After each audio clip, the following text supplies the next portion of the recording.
Bueno, en este último segmento de la unidad 1 vamos a ver un poco los orígenes de la terminología, específicamente no para saber ni fechas ni personajes, sino más bien para entender un poco el objeto de estudio de la terminología, ¿no? Porque está muy relacionado con su origen.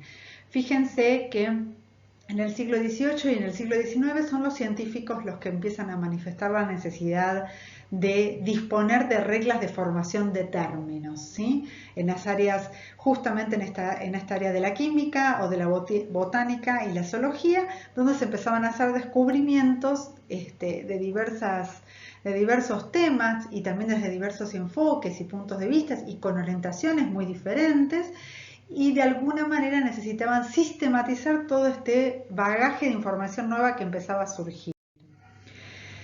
En el siglo XX son los técnicos los que comienzan a ver esta necesidad, ¿sí?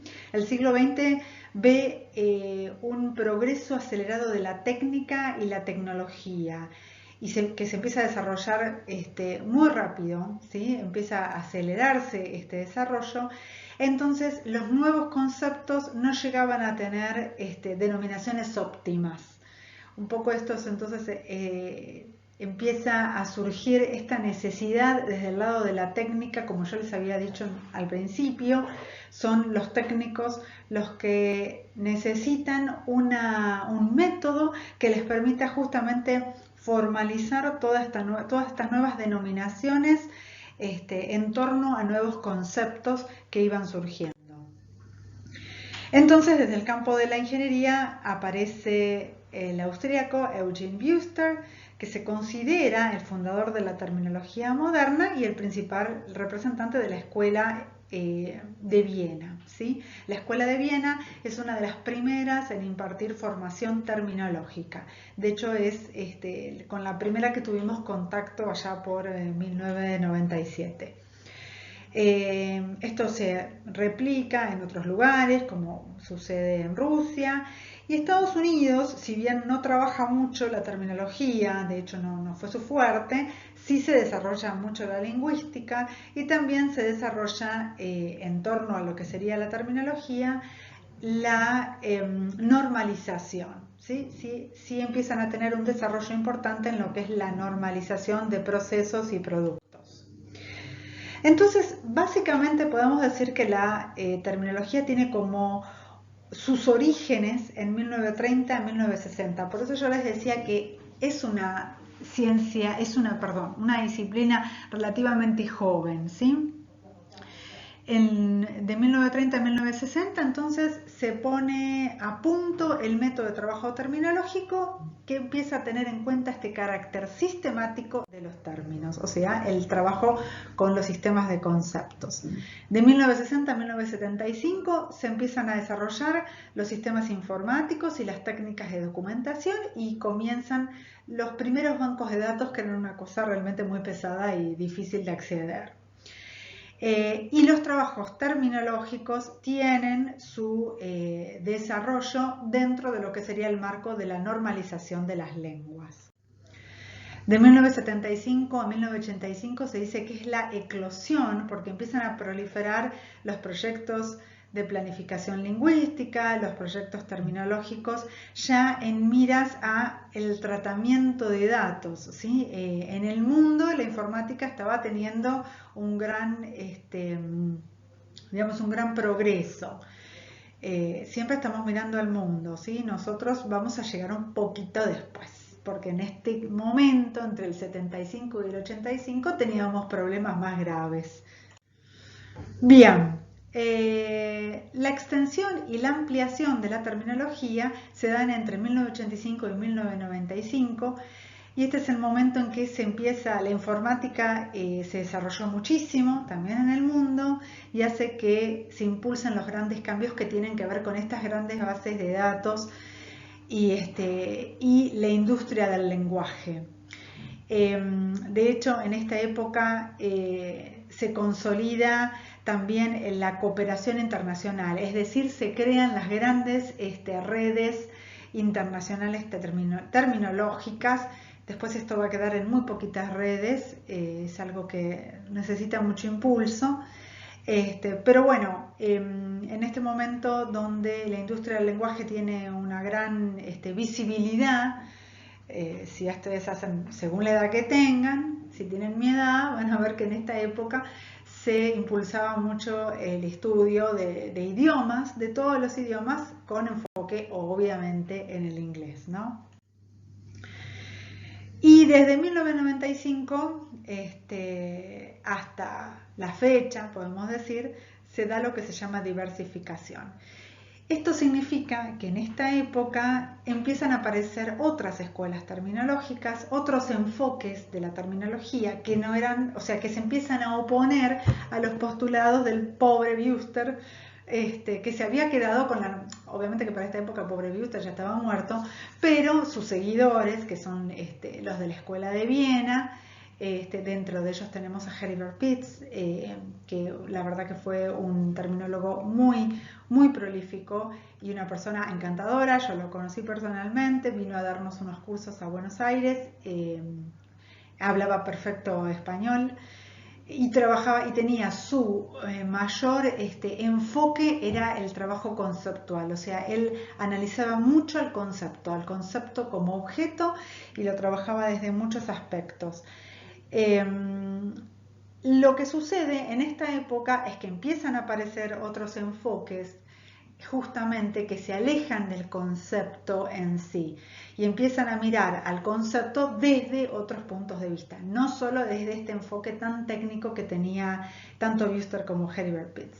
Digamos, en lo que a ustedes les corresponde, dentro de la traducción literaria, no se incluía en absoluto a la traducción literaria, o sea, no se incluía en absoluto a las ciencias sociales, ¿sí? La terminología no se acercaba, no existía, digamos, el estudio terminológico dentro de lo que fuera la literatura o las ciencias sociales, sino que era específicamente para la ciencia y la técnica.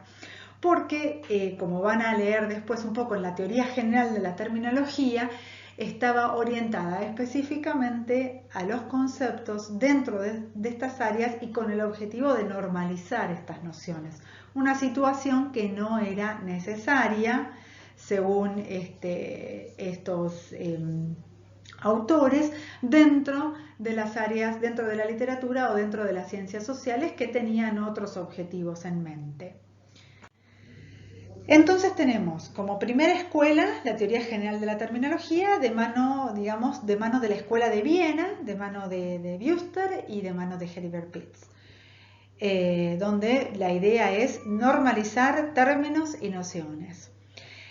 A esta contestación que decíamos antes, a la teoría general de la terminología se le presentan opositores, como es la teoría comunicativa de la terminología de la mano de María Teresa Cabré, con la Pompeu Fabra, ¿sí? Y ella empieza a plantear la base lingüística de la terminología y entonces se abre a las ciencias sociales, ¿sí? Ella tiene en cuenta que el término, más allá de que esté representando a un concepto, nunca dejó de ser una palabra, con lo cual tiene que tener este análisis lingüístico o este análisis propio de los lingüistas. Vamos a ver que después van surgiendo, o sea, en paralelo con María Teresa, van apareciendo otros autores como Godin, que trabaja la socioterminología. Sin embargo, la socioterminología no pretende plantearse como una teoría independiente, sino que dice, bueno, cuando analicemos la terminología, no nos olvidemos del enfoque sociolingüístico, para tener en cuenta, bueno, dónde se desarrolla eso, desde dónde surgen esos términos, por qué se hace esa elección léxica y tomemos en cuenta esta comunicación que se está dando desde un emisor que lo hace desde una situación social determinada y qué relaciones de poder se van a dar entre los interlocutores. La terminología sociocognitiva, que es la verdad que es una terminología, digamos, una teoría muy interesante de la mano de Rita Temmerman y varios otros autores, también busca redefinir la idea de concepto tratándola como una unidad de comprensión. Y para esto se basa en la semántica cognitiva y plantea la definición del concepto desde diversos parámetros que tienen que ver con los niveles de conocimientos que puedan tener tanto emisor como receptor, el perfil del usuario, es decir, a quién va dirigida esta terminología, para qué la va a usar, el enfoque del campo de conocimiento en cuestión. Por eso es una escuela que la verdad que es muy útil para la literatura y para las ciencias sociales, y se opone específicamente, y esto también es algo que a mí me gusta mucho, se opone a que exista un solo método, ¿sí?, para analizar. O sea, ella dice, digamos, las terminologías no se pueden analizar todas con el mismo método. Si bien tenemos que tener una especie de estandarización, no podemos decir que el mismo método se va a aplicar para analizar la terminología de una obra u otra. O sea, mismo dentro de la literatura, ella propone que si tenemos que analizar una terminología especializada que pueda surgir dentro de una obra, quizás no sea el mismo método que podamos utilizar para otra obra literaria. O sea, si estamos hablando dentro, como los ejemplitos que les di al principio, si estamos trabajando dentro de la firma, por ejemplo, como obra que tiene mucha terminología jurídica, quizás el método que utilicemos o los aspectos que consideremos para analizar esta terminología no necesariamente van a coincidir con los que utilicemos para, por ejemplo, trabajar la terminología que surja de la obra Profundidades, que tiene mucha terminología de la náutica. Entonces, que tengamos en cuenta el campo en el que estamos estudiando la terminología. El libro de Temerman es muy interesante. Y finalmente tenemos la terminología basada en marcos que la verdad no es la que más me gusta, pero bueno, hace sus aportes. Siempre es importante que se hagan aportes a la teoría terminológica, porque esto significa, bueno, que va evolucionando y que se va desarrollando históricamente, ¿no?, que va acompañando los cambios históricos. Esto es importante. La teoría basada en marcos, les decía, toma a la teoría comunicativa y a la teoría sociocognitiva, hace un mix con la lexicología porque habla de unidades léxicas y unidades terminológicas, es decir, que va a trabajar como dos vocabularios diferentes y va a tener en cuenta la metodología empírica de la lingüística de corpus. Así que hace un mix, digamos, de estas dos escuelas teóricas que son muy importantes, que tienen su fundamento, e incluye algo de la lexicología. Bueno, entonces, con respecto a las escuelas y a las teorías, ustedes lo que van a encontrar en el campus son un par de textos. Hay uno que es el más interesante, está en inglés, así que, bueno, igualmente para los que no lo puedan leer en inglés, hay un resumen de estas teorías en castellano. Si pueden leer ese que es un poquito más largo en inglés, que está marcado como optativo, justamente porque está en una lengua que no es común a todos los estudiantes del seminario. Está bueno que lo hagan porque es más completo, pero en el resumen que tienen en castellano igualmente se van a dar una linda idea de estas escuelas terminológicas.